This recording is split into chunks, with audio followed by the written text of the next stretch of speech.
जय हिंद दोस्तों। आज हम बात करेंगे सुप्रीम कोर्ट के बारे में। इससे संबंधित जो संवैधानिक प्रावधान है उसकी चर्चा करेंगे।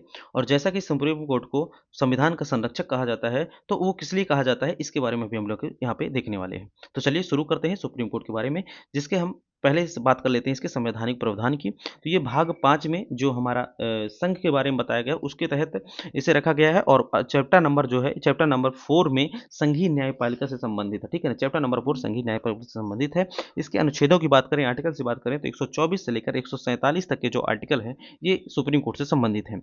ठीक है।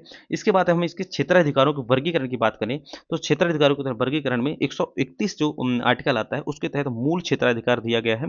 वहीं अपीली क्षेत्राधिकार की बात करें यदि हम, तो 132 है, 133, 134, 136, ये 4 आर्टिकलों के तहत अपीली क्षेत्राधिकार को दिया गया है। इसके बाद आता है एक सलाहकारी क्षेत्राधिकार, जो 143 में दिया गया है। और पुनर्वलोकन का जो एक रिव्यू का एक क्षेत्राधिकार आता है उसको हम 137 के तहत रखते हैं। ठीक है। अब हम इसको थोड़ा डिटेल से इनके बारे में, सभी के बारे में बात करते हैं। तो पहला है मूल क्षेत्राधिकार, जो 131 के तहत है। इसमें जो केंद्र वर्सेस जो राज्य होते हैं, केंद्र वर्सेस जो राज्य होते हैं, इनके विवाद, या राज्य का राज्यों के साथ विवाद जो होता है, एक से दूसरे राज्यों के बीच विवाद होता है, वो इसमें रखे जाते हैं। वहीं हम अपीली क्षेत्राधिकार की बात करें, तो 132 जो है, आर्टिकल 132 जो है वो संवैधानिक अपीली क्षेत्राधिकार की बात करता है। वहीं 133 जो है वो दीवानी क्षेत्राधिकार की बात करता है। और 134 जो है आपराधिक की बात करता है। और 136 जो होता है वो विशेष अनुमति याचिका के तहत होता है। ऐसा विशेष जो अनुमति याचिका होती है उसके तहत, इसके तहत होता है, किसके तहत, 136 के तहत। ठीक है ना, 136 के तहत विशेष अनुमति याचिका। ठीक है। तो ये हमें अभी अपीलीय अधिकार देख लिया। इसके बाद हम देख लेते हैं अभिलेखीय न्यायालय के रूप में सुप्रीम कोर्ट जो होती है वो अभिलेखीय न्यायालय के रूप में भी काम करती है। मतलब इसका एक रिकॉर्ड तैयार किया जाता है, जो कि इसके अधीनस्थ जितने भी न्यायालय होते हैं उनके लिए एक बाध्यकारी हो जाता है। और इन्हीं निर्णयों के आधार पर अन्य जो अधीनस्थ न्यायपालिका होती हैं वो निर्णय ले सकती हैं। और ये जो सभी निर्णय जो है साक्ष्य के रूप में होते हैं। ठीक है। और ये बाध्यकारी भी होते हैं। ठीक है।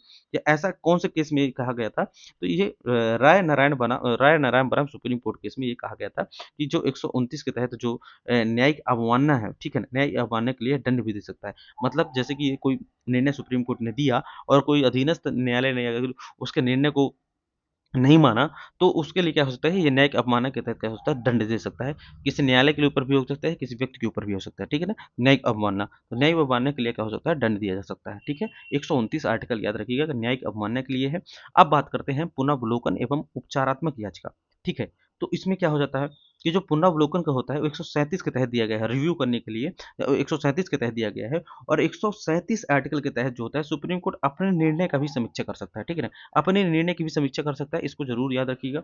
इसके बाद आता है उपचारात्मक। उपचारात्मक याचिका जो होती है ये सबसे अंतिम विकल्प होता है। इसे अशोक हुर्रा बनाम रूपा हुर्रा केस में निर्धारित किया गया था। कौन सा, 2002 का केस था। कौन सा, अशोक हुर्रा बनाम रूपा हुर्रा, अशोक हुर्रा बनाम कौन सा, रूपा हुर्रा। ठीक है। तो उपचारात्मक याचिका याद रखिएगा कौन सा केस है, तो अशोक हुर्रा बनाम रूपा हुर्रा केस, इस चीज को जरूर याद रखिएगा। अंतिम विकल्प होती है उपचारात्मक याचिका।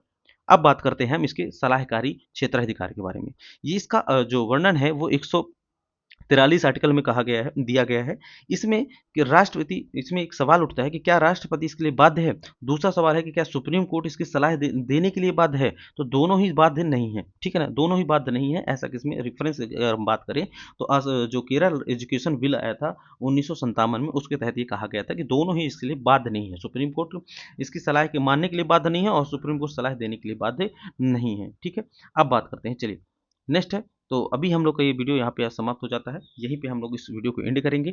अगर और भी डिटेल्स अगर आपको चाहिए तो कमेंट करके ज़रूर बताइएगा। और आपको ये सेशन कैसा लगा ये हमें कमेंट करके बताइए। ठीक है, क्योंकि आपका कमेंट से ही हमें पता चलेगा कि हमारी वीडियो सही लोगों तक पहुँच रही है और सही तरीके से बन रही है कि नहीं। ठीक है। तो अभी तक आप सभी को देखने के लिए बहुत बहुत धन्यवाद। मिलते हैं ऐसे ही नेक्स्ट वीडियो पर।